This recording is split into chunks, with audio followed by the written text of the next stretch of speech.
Ang Kabataan Express ay hatid sa inyo ng UNICEF.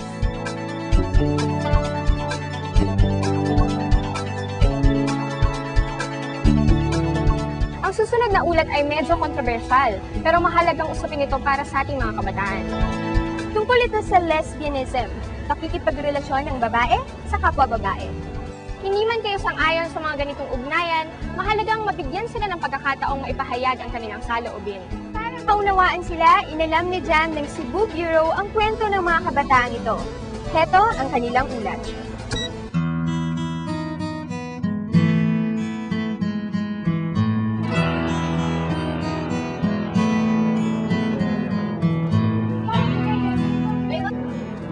Pangkaraniwan na sa mga babae ang magkipagrelasyon sa mga lalaki. Pero meron ding mga babaeng nakikipagrelasyon sa kapwa babae. Kilala sila sa tawag na lesbian, tibo o tomboy. Ayon sa Ligaya, isang organisasyon ng mga lesbian dito sa Cebu, tinatayang 10 hanggang 12% ng mga kababaihan sa buong mundo ay lesbian. At marami raw iba't ibang dahilan kaya nagiging lesbian ang isang babae.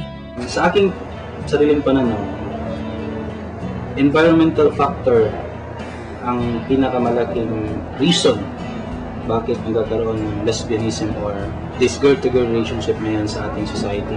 First environment is the family. Ang pamilya ang basic unit of the society. So dito natin malalaman, dito natin nalalaman ang mga moralities, mga iba't ibang paniniwala. First, before the school, ang mga magulang nagbibigay ng karunungan sa ating mga kabataan. Pangalawa, outside environment, for example, the school and friends. Siguro ang babae naghahanap na kaparehan yung babae na maging karelasyon. Sapagkat ang babae at saka babae, nagkakaintindihan sila. Kaya sila emotional, tapos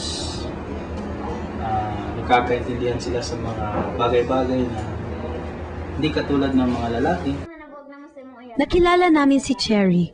7 taon pa lang raw siya, alam na niyang siya ay lesbian. Kanang unsa ka nakauyab og babae?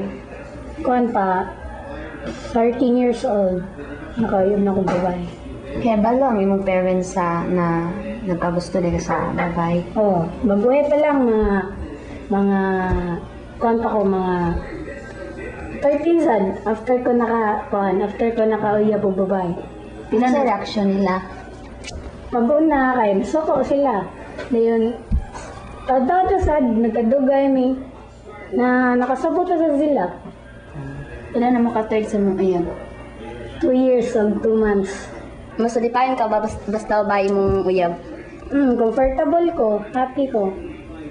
Kaysa boys, wala pa ako naka-attempt og relationship sa boys. Si Ruth din daw ay mas komportableng makipagrelasyon sa kapwa niya babae.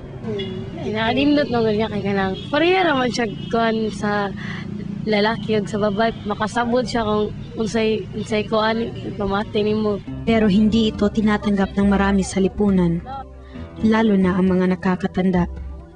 And if someone has the same feeling with the same sex, I think there is something wrong with that person. Papadito ko anong tukoy. Kaya butang na gawas na sa lawayon kay na sila. Hindi kita maayo kay supak yun na sa Ginoo. Sa akong kuana na ako mo, sadya sa ako nga dili na pwede pero kung ilang gusto, di man sa di ka kakubos kay kung atong babagan sila, mag-reveal di man sa danato. Ang hiling lang ni na Ruth at Cherry, sana raw ay unawain sila.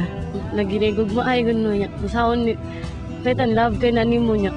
Nagibawal na day sa society gikuan na day nga bawal na kuan na girl to girl bawal magrelasyon ana nya kung unsa day mong gipamati day kung unsa day mo kuan mao man jud mo sundon sa mong kasing-kasing di na sila kabutan na kay it's Sa ngayon, hindi namin masasabing lubos na naming nauunawaan ang ganitong klaseng relasyon.